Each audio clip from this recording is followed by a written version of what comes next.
Raimundo Cruz, entrevista a... María Elena, un gusto saludarle. Raimundo Cruz, le agradece que nos tome la llamada. 55 ciudades del país están escuchando. Muy buenas tardes. ¿Cómo está usted ahora con tanto confinamiento, con tanta situación difícil? Aunque hoy ya se abrieron los semáforos literalmente. Buenas tardes. ¿Qué tal, Raimundo? Me da mucho gusto saludarte a ti y a tu auditorio. Pues aquí guardada en la casa y tratando de guardar sana distancia con la gente que llega o cuando tenemos que salir. Pero bueno, gracias a Dios estamos bien y quienes se han contagiado de la familia ha sido leve, ¿no? Entonces, pues lamentamos muchísimo que en otras casas estén sufriendo por esta grave pandemia que definitivamente nos azota y que va de la mano de la pandemia, además que tenemos de violencia y la que se nos viene, la económica. María Elena, precisamente a un año de la Guardia Nacional, su diagnóstico, su punto de vista. Mira, la Guardia Nacional nos ofrecieron hace un año que iba a ser una Guardia Civil, eso es lo que dice la Constitución. Sin embargo, nosotros formamos un observatorio de la Guardia Nacional y lo que podemos asegurar es que no es civil, es militar, casi a un 80%. Entonces, desde ese punto de vista nos mintieron, ¿no? Hoy que veíamos la celebración del año de la Guardia Nacional, bueno, pues todo el evento fue en el Campo Marte, fue dirigido por agentes militares.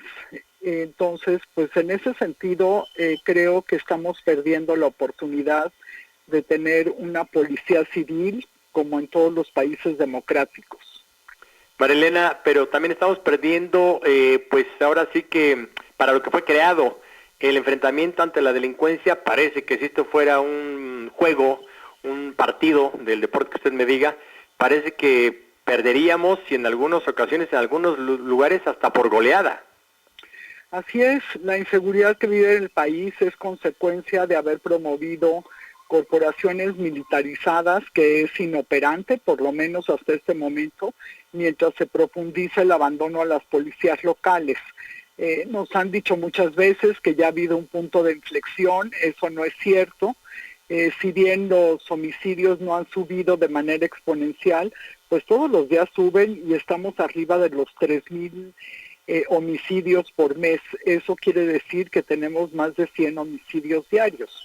Me parece que es gravísimo lo que tenemos y además, bueno, pues ya con lo que hemos visto en las últimas épocas, desde el episodio en Culiacán, luego el asesinato del juez federal, el atentado contra el jefe de la policía de la Ciudad de México la semana pasada, esta violencia extrema pues solamente expresa lo que de manera cotidiana vive el país, pero además en estos casos lo que sucede es que se está poniendo en riesgo la gobernabilidad, además de la seguridad y de nuestras vidas.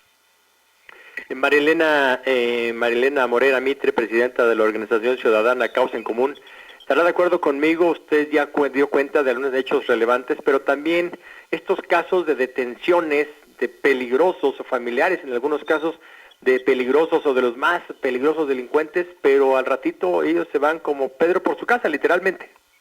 Bueno, yo creo que se van aún peor, Raimundo, porque estos delincuentes que los logran detener, que no es nada fácil porque tienen círculos de seguridad, que los logran detener y después salen con esa facilidad. Bueno, ¿a qué salen? Primero a vengarse de quienes los detuvieron, o sea, de los policías, ¿no? Y lo que vemos es que las fiscalías no son capaces de hacer una integración fuerte de la investigación, hacer una carpeta que sea creíble para los jueces y que entonces los puedan mantener en la cárcel, porque por lo visto no está sucediendo esto. Lo que vimos la semana pasada en Guanajuato fue terrible, después de que lograron detener a algunos miembros de la banda que opera en Guanajuato, la del Cártel de Lima, y después lo sueltan. Bueno, pues entonces yo me pregunto de qué sirve el trabajo que hacen los policías si arriesgan su vida en hacerlo. Y después, ¿qué deben sentir ellos cuando los fiscales hacen mal su trabajo y los jueces los dejan salir? Oiga, Marilena, saludos a las 55 ciudades del país que nos escuchan, un saludo allá en Guanajuato, por supuesto, pero no solamente lo que usted comentaba, sino súmele a esto el asesinato del abogado de la mamá del Marro, el acribillamiento, el asesinato de varios policías en aquella entidad. O sea, no solamente sale, sino inmediatamente se ve el poder de estos criminales porque lo ejercen de manera inmediata. Así es, y además también asesinaron a 3 policías en Silao y salieron ahí en un video diciendo que iban a seguir asesinando policías que ya sea los que los habían detenido o los que habían impedido que siguiera la camioneta. Entonces me parece gravísimo, pero lo más grave me parece es la falta de respuesta del gobierno, ¿no? Que el presidente diga que va a seguir con la misma estrategia, que porque su estrategia es muy buena, que por cierto no la conocemos, pero que siga con el mismo discurso después de que los delincuentes están haciendo lo que hacen en contra de la población y en contra del Estado mexicano al meterse con un juez federal y meterse con el secretario de Seguridad Pública de la Ciudad de México en una lluvia de balas, ¿no? Que no lo mataron porque tuvo suerte. Desgraciadamente mataron a las otras 2 personas que iban con él en la camioneta. Entonces sí me parece gravísimo que el gobierno no dé una respuesta fuerte en este caso, porque si pensamos como los delincuentes, pues seguramente están pensando que ellos son mucho más fuertes que el Estado mexicano, aunque no lo sean. Pero si el Estado mexicano no demuestra su poder y su fuerza, por supuesto que ellos terminan entonces siendo más fuertes. Totalmente de acuerdo con usted, Marilena. También la desafortunada muerte de la mujer, de la joven mujer que salió a trabajar y ella tuvo el infortunio de atravesarse en ese momento, también una desgracia que enluta al pueblo de México. Oiga, tiempo atrás los agentes judiciales, después la Policía Federal, la famosa Gendarmería, me acuerdo bien, de Enrique Peña Nieto, hoy la Guardia Nacional, ¿por qué ninguna ha funcionado desde su punto de vista? ¿Qué está faltando o qué está sobrando? Mira, yo lo que creo es que falta continuidad. Yo no creo que la Policía Federal no funcionara. O sea, por supuesto que tenía debilidades y por supuesto que tenía problemas y por supuesto que había gente corrupta dentro. Pero eso no significa que la Policía Federal hubiera sido ineficiente. Yo creo que era mucho más eficiente que lo que hoy es la Guardia y con mucho menos elementos. Pero me parece que lo que no funciona es que cada gobierno que llega pareciera que son como los perros que quieren guardar su territorio, ¿no? Entonces todos tienen que inventar algo.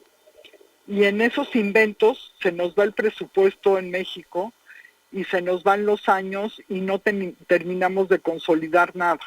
Porque podremos o no estar de acuerdo con la Guardia Nacional, que fue el invento de este gobierno. Pero si esta guardia no la consolidan y no la hacen realmente civil, entonces van a pasar los 6 años del presidente López Obrador y el que sigue se le va a tener otra ocurrencia nueva y así nos pasamos de ocurrencia en ocurrencia. Y te digo esto porque hay municipios donde ha habido continuidad y donde tienen buenas policías, como por ejemplo el municipio de Orizaba, Querétaro, en Nezahualcóyotl, en Escobedo, ¿no? Donde la continuidad ya sea de los jefes de la policía o de la continuidad de proyectos a través de los años de 10 o 12 años hace que tengan buenos resultados. Pero esto no lo vemos en muchos lugares del país, donde cada 3 años o cada 6 nos quieren inventar el hilo negro. Pues yo le quiero agradecer, Marilena Morera, presidenta de la organización ciudadana Causa en Común, que nos haya tomado la llamada. Estaremos en comunicación porque sí, hoy se cumple un año, pero falta poco para ver los 2 años prácticamente del presidente, su ejercicio. Vamos viendo, si usted nos permite, en los días subsecuentes, en el próximo mes, haciendo balance, sobre todo en materia de seguridad, cómo va el gobierno actual, a ver si podemos platicar con las 55 ciudades del país, el auditorio que lo escucha en estos lugares. Un gusto platicar con usted, buenas tardes. Claro que sí, con mucho gusto. Y hagamos todos el esfuerzo de no dejar de exigir que necesitamos buenas policías en todo el país si queremos tener seguridad. Por supuesto, es simplemente por supervivencia. Gracias, buenas tardes.